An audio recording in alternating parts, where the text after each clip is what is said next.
Glória a Deus, louvado seja o nome do Senhor, aleluia. Eu gostaria de trazer uma reflexão muito polêmica, né? Que as pessoas me perguntam, né? Muito a respeito disso. O crente, ele pode beber? Então é uma pergunta assim, bem difícil de responder, mas eu vou tentar ser o mais claro possível e mostrar o que a Bíblia diz. Veja bem, a Bíblia diz que nós não devemos nos embriagar, né? Então a embriaguez é pecado. Então o exagero é pecado. O que eu estou querendo dizer com isso? Eu estou querendo dizer que tomar um golinho pode? É aí que você vai analisar. Nós não podemos chegar numa igreja e falar assim, ó, você pode tomar um cálice de vinho, você pode tomar um copo de cerveja, que não é pecado. Eu não posso falar isso, porque o pecado isso pode desencadear o pecado. O problema não está no gole. O problema é o que a pessoa vai fazer depois de beber o gole. Então o pecado não está na cerveja. O pecado não está no vinho. Está na consequência daquilo que provoca. Para algumas pessoas, um copo de cerveja já dá uma alteração enorme no comportamento. Agora tem pessoas que podem beber uma garrafa que ela não vai se sentir alterada, porque o corpo dela já está acostumado também. Então, vamos analisar biblicamente. No Antigo Testamento, existia bebida? Sim, existia. Existia o vinho, né, que em algumas passagens bíblicas é chamada de mosto, tá? E existia bebida forte, né, que seria a bebida destilada, né? A Bíblia não cita exatamente quais são os componentes dessa bebida forte, né? Eu não sei se naquela região existia cana-de-açúcar, provavelmente não. Mas existia outras plantas, né, que poderia ser retirado o álcool, né, e feito uma bebida forte, e fazer uma bebida forte, no caso, um destilado. Mas a Bíblia não é clara em que tipo de composição que são essas, tá? Mas a Bíblia ela é clara ao dizer sobre o vinho, né? O que era o vinho naquela época? O vinho era o suco, era a uva amassada, fermentada naturalmente, né? No qual ela fermenta, né? E dali se extraía o álcool, né? Da própria, o álcool não, desculpa, aquela fermentação, ela se tornava alcoólica, certo? Ela se tornava algo que dava embriaguez, tá? Então, qual é a diferença daquele vinho para o vinho de hoje?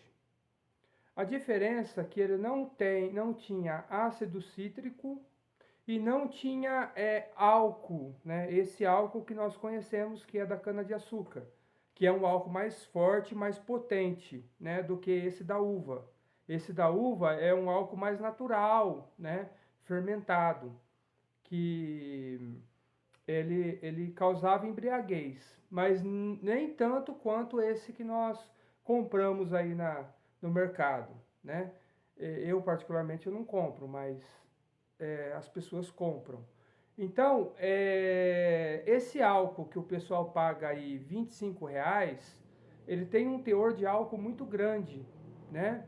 E a essência da uva mesmo é pouco, né? Você pode observar quando você for comprar 1 litro que lá fala a composição, ácido cítrico, outros componentes químicos também e o teor de álcool que tem, né? Então, quanto mais caro você tiver disposto a pagar no vinho, menos álcool e menos conservante ele vai ter, né? Então, ele é um vinho mais puro, né? Por isso que o sabor é diferente desse que é baratinho, porque esse você se embriaga mais com ele do que com esses mais caros, que você paga R$ 150, R$ 200, R$ 250 e por aí vai. Tem até mais caro que isso, né? Mas o que mais a gente conhece são esses, né? Que você encontra no mercado mesmo, né? entendeu? Então, é importante salientar que são produtos diferentes. Então, quando lá na Bíblia falava, olha, não vos embriagueis com vinho, mas enchei-vos do Espírito Santo, né? Ou seja, lá estava falando do vinho que não tem ácido cítrico e não tinha álcool de cana-de-açúcar. Era só a fermentação dele natural. E mesmo assim a Bíblia estava aconselhando, olha, não vos embriagueis com vinho em que há dissolução, mas enchei-vos do Espírito Santo. E quando a Bíblia falava em embriaguez, quando você se embriaga, um exemplo, tá? Trazendo aqui para a nossa geração. Quando você se embriaga com um vinho caro, é diferente de um vinho barato. Porque o vinho barato, você vai beber mais álcool, né? Entendeu? Vai ter muito mais álcool, vai ter muito mais conservante, muito mais coisas, entendeu? E o que menos você vai ver ali é a uva. Então, são embriaguez diferentes. Por exemplo, se você toma um porre de vinho do vinho barato, você vai ficar uns 3 dias para o corpo recuperar.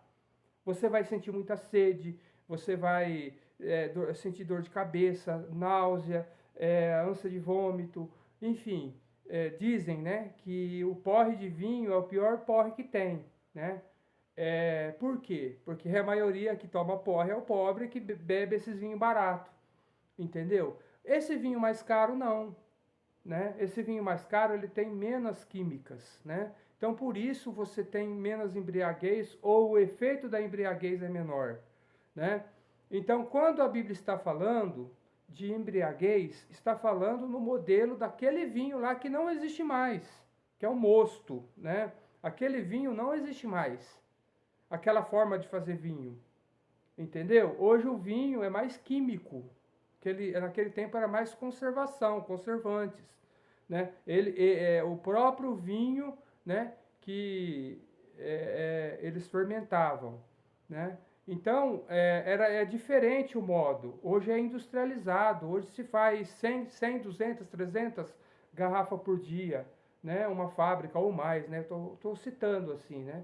Naquele tempo, para você fazer 10 garrafas, era bem mais difícil você fazer 10 garrafas do que hoje fazer 150 por dia, entendeu? Por causa do modo artesanal que se fazia. Então, é muito prematuro, ou seria muita falta de sabedoria, da gente falar na igreja assim, olha, tá liberado, pode beber. Como de fato não pode. Por quê? Porque você vai se embriagar, você vai perder as estribeiras. E cada pessoa tem um limite para o álcool. Então nunca você vai poder, mesmo que fosse um mosto antigo, nós nunca, mesmo o mosto antigo, a gente jamais poderia chegar na igreja e falar, ó, vocês podem beber um cálice. Ah, você pode beber um copo, entendeu? Então não tem uma quantidade aceitável, né? Por exemplo, você que defende que pode beber e que a igreja tem que liberar, qual a quantidade aceitável que você aceitaria se um médico fosse fazer uma operação do seu filho e quantos cálices você acha que ele poderia beber? Então essa é uma pergunta que eu faço a você. Você liberaria, se ele falasse para você, ó, eu vou fazer a cirurgia do seu filho agora e eu vou tomar um cálice de vinho para mim poder estar mais ligado. Você aceitaria? Você ia denunciar esse cara na hora pro Conselho Regional de Medicina e ia mandar caçar o coisa dele, o CRM dele. Então, você não ia aceitar de forma nenhuma. Agora, por que na igreja nós temos que aceitar? Por que nós temos que aceitar a pessoa beber, depois ela ir ministrar uma ministração na igreja, um louvor na igreja, cantar, pregar, ou sentar lá na igreja, né? Talvez embriagado, para receber a palavra? Então não existe uma quantidade aceitável, não existe uma amizade com a bebida. Ok? Porque todas as outras drogas, né? O álcool é uma droga lícita, né? Todas as outras drogas, elas tiveram como porta de entrada o álcool. Então, nós não podemos aceitar isso. E tem muito também a ver com o nível que você quer caminhar com Cristo. Então, se você quiser caminhar com Cristo num nível espiritual mais elevado, você não pode se dar ao luxo de ficar tomando um copinho de cerveja. Você não pode se dar ao luxo de ficar tomando um copo de vinho. Ah, mas pastor, não me atrapalha em nada. Você pensa que não atrapalha. Você acha que não atrapalha, mas atrapalha. E se fosse lícito, até as coisas lícitas, nós temos que abandonar muitas vezes para poder se consagrar ao Senhor. Porque são nessas coisas que nós podemos fazer e não vamos fazer para poder servir a Deus de uma forma melhor, que nós mostramos a nossa boa fé. E aí é onde Deus ele se manifesta a nós, né? Por causa da nossa santificação. Tem pessoas que falam assim, mas a Coca-Cola é pior do que a bebida. Ela causa isso, ela causa câncer, ela faz isso, faz aquilo, ela desentope uma pia e a pessoa é viciada em Coca-Cola. Irmão, tudo aquilo que é vício, a gente tem que aprender a abandonar. Nós temos que dominar a nossa vida. Tomar Coca-Cola não é pecado, mas tudo que você faz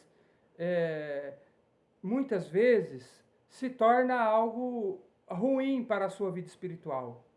Então, se eu tomo um copo de Coca-Cola, beleza, estou matando uma vontade, beleza. Agora, se eu tomar 2 litros de Coca-Cola, já começa a mudar as coisas. E se eu tomo Coca-Cola todo dia, de manhã, tarde e à noite, a coisa já parte para um vício. Então, até aquilo que é lícito, é bom que você não faça às vezes. Que você separe aquela vontade, aquele desejo seu, para fazer uma consagração para o Senhor. Então, eu acho que eu fui bem claro, né, nas colocações que eu fiz.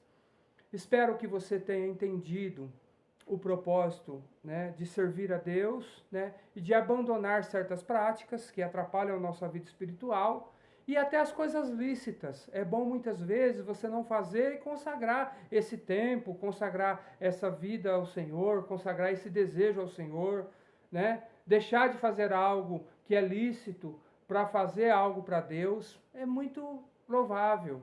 Isso traz crescimento espiritual. E é isso que nós devemos fazer na nossa vida. Amém? Deus abençoe a sua vida, em nome de Jesus. Não se esqueça, curta, comente e compartilhe os nossos vídeos, né? Para que chegue no maior número de pessoas possível. Se inscreva no nosso canal aí e Deus ele vai te abençoar, em nome de Jesus. Nos ajude nessa obra missionária, se você puder com a sua oferta. Se você puder nos dar uma oferta, vai ter aí o link para você ofertar no nosso ministério. E vamos juntos trabalhar para o crescimento do reino de Deus. Deus te abençoe.